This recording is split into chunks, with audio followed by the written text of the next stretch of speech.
குரு இல்லாத வித்தை குருட்டு வித்தை அப்படின்னு சொல்லுவாங்கங்க. பொதுவாக நாம் எந்த தொழிலை கற்றுக்கிறதா இருந்தாலும் நமக்கு குருநாதர்னு ஒருத்தவங்க இருப்பாங்க. அவங்க சொல்லி கொடுப்பாங்க. புத்தகத்தில் இல்லாத விஷயங்களை சொல்லி கொடுப்பாங்க. அவங்களுடைய அனுபவங்களை சேர்த்து சொல்லி கொடுப்பாங்க. அவங்க அந்த தொழிலை ஆரம்பிக்கும் பொழுது எவ்வளோ சிரமப்பட்டாங்க, அவங்களுக்கு யாரெல்லாம் உதவுனாங்க, உதவாமல் இருந்தாங்க, ஒரு தொழிலை தொடங்கும்போது யாரெல்லாம் அவங்கள வாழ்த்துனாங்க, யாரெல்லாம் உன்னாலெல்லாம் இதெல்லாம் முடியுமா, உனக்கே இந்த வம்பெல்லாம், எங்கேயாவது வேலைக்கு போக வேண்டியதானே, அதை விட்டுட்டு என்னத்துக்கு தொழிலெலாம் தொடங்குற அப்படின்னு மட்டம் தட்டினாங்க. இதெல்லாம் அவங்க நிறையா அனுபவப்பட்டிருப்பாங்க.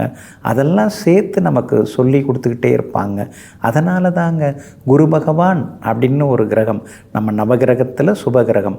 அப்போ குரு பகவான் தான் நமக்கு சொல்லி கொடுக்குற கிரகம், ஞானத்தை தரக்கூடிய கிரகம், கல்விக்குரிய கிரகம். அதாவது கல்வின்னா என்ன, புத்தக படிப்பு மட்டும் இல்லாமல் அனுபவ படிப்பு இருக்கு இல்லைங்களா, அதுக்கு சொந்தக்காரர் இந்த குரு பகவான் தான். பெரியவங்கள்லாம் எப்பொழுதுமே பேச ஆரம்பிக்கும் பொழுது ஓம் குருபியோ நமக அப்படின்னு சொல்லிட்டு ஆரம்பிப்பாங்க. அதனால தாங்க அவங்க ஜெயிக்க முடியுதுங்க.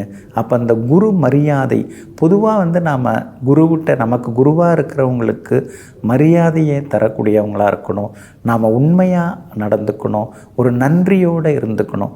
யார் ஒருத்தவங்க தனக்கு குருவாக இருந்தவங்களுடைய ஆசீர்வாதத்தை பெறாங்களோ அவங்கள அழிக்கவே முடியாதுங்க. அவங்க மேலே மேலே மேலே ஆல விருட்சமாக அவங்க வளர்ந்துக்கிட்டே வருவாங்கங்க. ஜோதிட சாஸ்திரத்தில் குரு பகவானுடைய பங்களிப்பு ரொம்ப ரொம்ப அதிகங்க. 2 பாவகிரகங்கள் உதாரணமாக பாருங்களேன், சனியும் செவ்வாயும் சேர்ந்து ஒரு வீட்டில் உட்காந்துருக்காங்க, அல்லது சனி பகவானும் ராகுவும் சேர்ந்து ஒரு வீட்டில் உட்காந்துருக்காங்க. அந்த 2 கிரகங்கள் எந்த வீட்டில் உட்காந்துருக்கோ அந்த வீட்டுக்கான பலனை அந்த 2 கிரகங்களும் கெடுத்துக்கிட்டே இருக்கும், தாமதப்படுத்திக்கிட்டே இருக்கும். ஆனால் அந்த 2 கிரகத்தை குரு பகவான் பார்த்துட்டார்னு வைங்களேன், அந்த கெடுபலன்கள் எல்லாம் குறைந்து, அந்த தடங்கல்கள் தாமதங்கள் எல்லாம் குறைந்து, அந்த 2 கிரகங்களுமே சுபத்தன்மை அடைந்து சுப பலனை கொடுக்க ஆரம்பிக்குங்க. அதே மாதிரி தான் குருநாதர் அப்படிங்கிறவங்க நமக்கு ஆசீர்வாதம் பண்ணும் பொழுது நமக்கு இருக்கக்கூடிய அந்த சந்தேகங்கள் எல்லாம் விலகும், பாபங்கள் சாபங்கள் எல்லாமே விலக ஆரம்பிக்குங்க. அதனால தான் பெரியவங்க என்ன சொன்னாங்க, அதாவது மாதா பிதா குரு தெய்வம் அப்படின்னு சொன்னாங்க. அப்போ தாய் தந்தைக்கு அடுத்தபடியாக குரு பகவானை நாம் மதித்து வணங்கி நடந்துக்கிறோங்க. நாளைய தினத்தில் குரு பயிற்சி இருக்குங்க.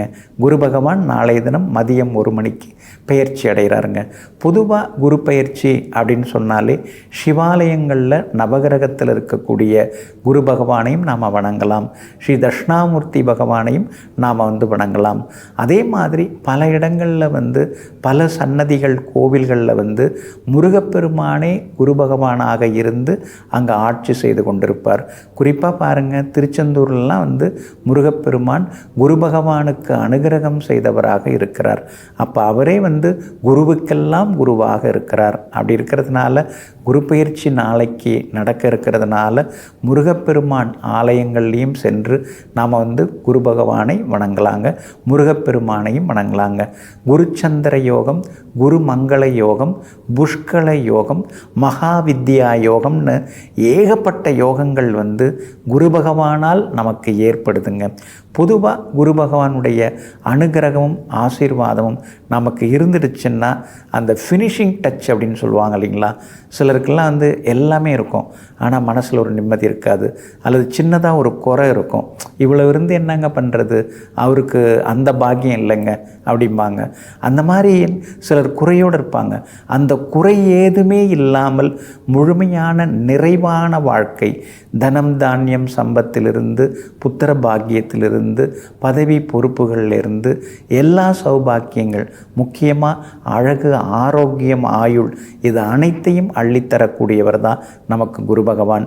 அவருடைய பயிற்சி நாளைக்கு இருக்கிறதுனால ஆலயங்களில் சென்று நெய் தீபம் ஏற்றி நாம் வழிபடலாம். நாளைக்கு மதியம் 1 மணிக்கு பயிற்சி அடைகிறாரு. காலையிலிருந்தே நீங்கள் போய் நீங்கள் வழிபடலாம். அது மட்டும் இல்லைங்க, வியாழக்கிழமை முதல் 12 ராசிக்காரர்களுக்கும் குரு பயிற்சி எப்படி இருக்கும், ஒவ்வொரு ராசிக்காரருக்கும் எப்படி இருக்குங்கிறத தனித்தனியாக வியாழக்கிழமையிலேருந்து நம்ம பார்க்க போகிறோங்க. நெஞ்சிற்கினியவர்களே, மங்கள வாரமாகிய இன்றைய நாள் உங்களுக்கு மன நிம்மதியையும் மகிழ்ச்சியையும் வாரி வழங்கும் நல்ல நாளாக அமையட்டும்.